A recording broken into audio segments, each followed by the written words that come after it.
Hey everyone, it's Fox with FoxeoGames, and let's talk about review scores. Now, it's no secret that I'm not a big fan of review scores, but I actually think that they really just need to go away. One of the reasons we do review scores, in my opinion, is I think it's basically a carryover from movie scores and scores that were given to other media. Unfortunately, when you have something like a video game, it's pretty much a very complex thing. You have this piece of software for a console or PC, whatever system it's for, mobile device, and it can do a variety of different things. It can have some different aspects to it. You know, you can talk about graphics and sound and music and atmosphere and presentation and gameplay and mechanics and interface and the sequels and whether it's better than a sequel. And there's all sorts of expectations and backgrounds and different preferences that go into somebody reviewing a game. So reviews are naturally quite subjective in many ways. We can talk about objective components like the controls and whatnot, but even those have some subjective elements. The problem we have with a review score, well, there are a lot of problems. The biggest one I'm going to mention is something that just happened recently. I won't mention any names, but some of you will know who I'm talking about. A popular reviewer, who's a well-known personality on YouTube, went ahead and reviewed Mad Max. Well, he didn't have very many good, he had a lot of good things to say about it. He just didn't really love the game as much as other people did, and so he ultimately gave it a number score that was not, quote, in line, unquote, with a lot of the other institutions out there, organizations and outlets that are giving it scores. His score really didn't represent the kind of score that most people expected and that most other people were giving the game.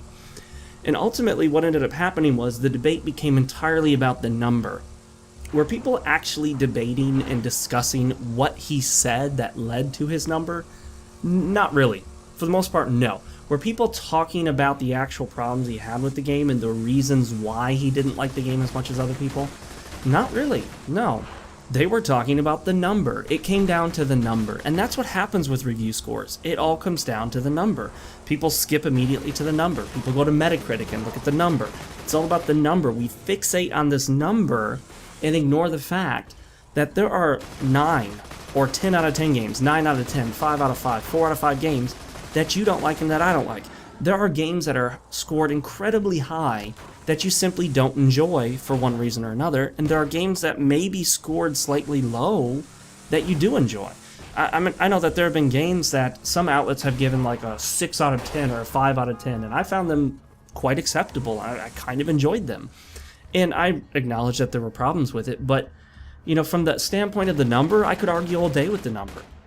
And some people may bring this up, but actually, yes, some of my past videos in the distant past actually included a numerical grading scale because I kind of jumped on the bandwagon. Everyone was doing it. I adopted the 5-point numbering system because it's infinitely better than the 10-point. We'll explain why in a minute. However, I made the mistake of thinking that explaining each number, each grade on the number scale would make a difference, but it doesn't. Because if I grade something a 4 out of 5, do people actually know what my 4 out of 5 means? Do most people know what that means? Will most people actually look at my grading scale and read it and figure it out? Will Metacritic people looking at the Metacritic score go to my source, go to the video and read the description and read what it's about? No, the honest truth is no. If you look at your most popular, some of your favorite outlets that review games, do you really know what their explanation is behind the number score? We don't. So, while I am okay with the idea of a scoring system like the old Siskel and Ebert 2 thumbs up system, I'm not okay with the numbers. And people could argue, well, basically, you could have a numbering system, but just explain the numbers. Kind of have like a 2 thumbs up type system, but put it in number form. I disagree with that because ultimately people don't know what the numbers mean. They're not going to bother to learn what the numbers mean. They're just going to argue a number with whatever preconceived notion of numbers that they have. The reason I like a Siskel and Ebert style 2 thumbs up system, even though I don't use it myself, is because it's very simple, it's very direct, and it's very clear. It doesn't need an explanation. If Siskel and Ebert, and I know one of them had passed away recently, but it doesn't really matter. If they give a movie 2 thumbs up, then you know what that means. That means they liked it. Period. That's it. They liked it. That's all you need to know, really. They liked it. So if you like movies that they like, then you may like this movie. If you're not a big fan of the movies they like, then maybe their 2 thumbs up doesn't mean so much to you. You have to find reviewers that share your interests so you know that their preferences are in line with yours. So this whole big debacle about, oh, does it get this score, this number's too low for it, how dare you give it a 9 out of 10 and not a 10 out of 10, how dare you give it an 8 out of 10, how dare you give it a 4 out of 5 and not a 5 out of 5. The other problem too is the numbering system. First of all, people are going to use a numbering system, which I'm totally against. Let's just get rid of them completely. But if you have to use it, use the 5-point scale. Here's why.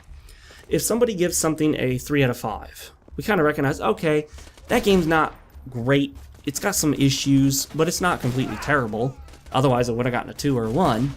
4 out of 5, 5 out of 5. People get these numbers. They're more familiar with that system. It makes more sense to us from maybe a logical standpoint. I don't know if logic's the right word.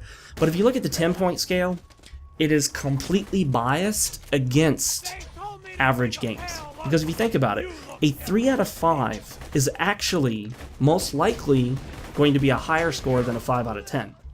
But a 5 out of 10 on a 10-point scale, a 5, let's be honest, what would you think of a game that got a 5 out of 10? Honestly. Now, some of you know what I'm getting at, so you might try to answer that with what you know should be the truth. But let's be honest. We see a 5 out of 10, oh my gosh, that game's terrible. That game's awful. That game's got to be horribly bad. Don't touch it, it's garbage. But actually, a 5 out of 10 is average. That means the game is okay, it's decent. But that's not how we view it. You see, we look at a 5 out of 10 as if it were a 7, or I'm sorry, we look at a 7 out of 10 as if it were a 5 out of 10. You see, a 7 out of 10 is kind of viewed as average, okay, decent. But really, 7 out of 10 is good, because 7 out of 10 is 2 steps higher than average, which is 5. But that's not how we view the numbering system. Now, some people have come up with their own system. They come up with explanations like, there's Angry Centaur Gaming. He comes up with a system similar to like buy, rent, wait for sale, or never touch it again, something like that. And people could argue, well, Fox, that's got 4 steps on it. Couldn't you add just a 5th one and then convert them into number form? No, we talked about that earlier. If you use a number, people will not take the time to learn what your number means. They'll simply look at the number. A 4 out of 5 is a 4 out of 5 is a 4 out of 5, and everyone comes with preconceived notions about what a 4 out of 5 is supposed to be. So if you've got some issues with some aspects of the gameplay, but still score at 5 out of 5, people will get confused and, wait a minute, isn't 5 out of 5 perfect? Well, no, to me, if you read my definition, if you read my explanation of my scoring system, no one's going to read it. Trust me. 9 out of 10 people who go to your site or who watch your video, at least 9 out of 10 are not going to read the explanation for your scores. They're just going to look at the number. So that's what happens. We obsess over the number, we focus on the number, all we care about is the number, the arguments center around the number, and no one's talking about the gameplay mechanics, no one's talking about the interface, the controls, the music, the sound, the presentation, the story. Those are the things we should be talking about. Those are the things I talk about in my reviews. Go look at one of my recent reviews. If you look at one of my ancient reviews, I use a Foxhead 5 out of 5 score, so like I would have like 3 foxes out of 5. I thought that was clever and cool and whatnot. It's not terrible, it's just not good. But if you look at one of my recent videos, like say for example my Fox Seriously Reviews Bloodborne video, there's no score on it. That's intentional. And look at the discussion underneath that video and compare that to other videos that have scores. Like go look at an IGN or a GameSpot video and look at all the bickering about the number. That is useless. I just got so tired of the bickering and the pointless conversations and discussions about a number. It doesn't really matter. It doesn't matter what the number is. What matters is the content of the review. What are you actually saying about the game? What did you criticize? What did you praise? What did you think needed to be fixed or made better? What did you think was done extremely well or even maybe executed perfectly? That's what makes the difference, not the number. So as long as we continue to give games number scores, the number scores take precedence. The number scores supplant meaningful discussion in many cases. I'm not saying meaningful discussion doesn't happen, but it almost happens in spite of the review score number. Not because of, or not thanks to, or not even assisted by. You see, we almost have to ignore the number to get any meaningful discussion done on the actual review or the game itself. If we dispensed with the numbers, we couldn't even go there anymore. And so we'd be left with nothing more to discuss than the actual content of the review and the actual meaningful discussion surrounding whether the game was good or not and why, not a number. And honestly, guys, who cares about the number?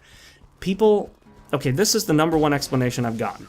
And I am using a bit of a straw man. I understand that I'm simplifying it. I'm quite oversimplifying the argument, but it basically comes down to this.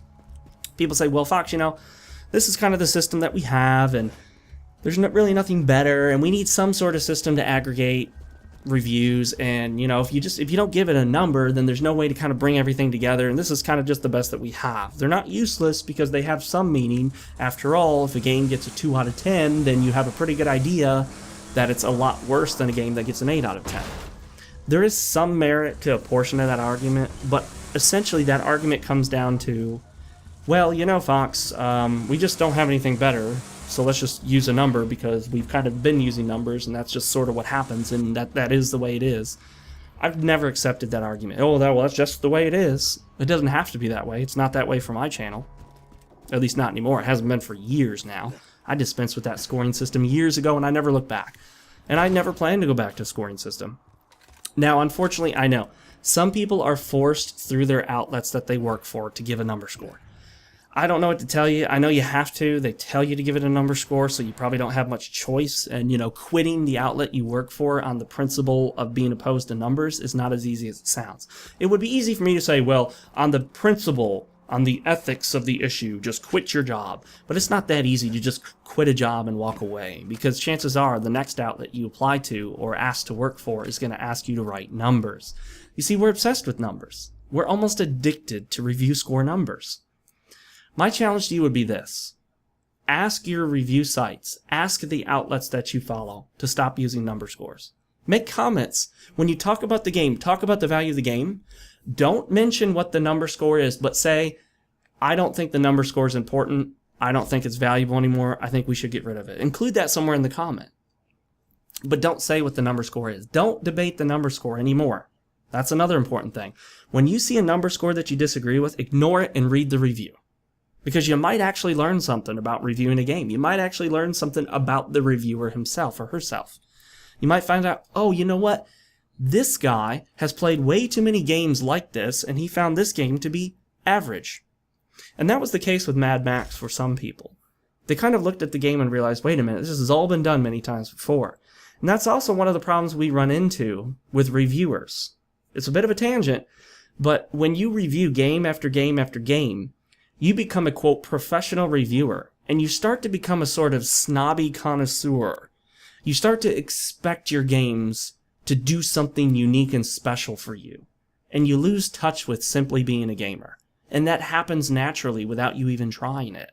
It would happen to you and me if we sat down and just reviewed a game after game after game after game, and eventually you're like, okay, I'm sick of just games in general, I want something unique. That's what happened to Adam Sessler.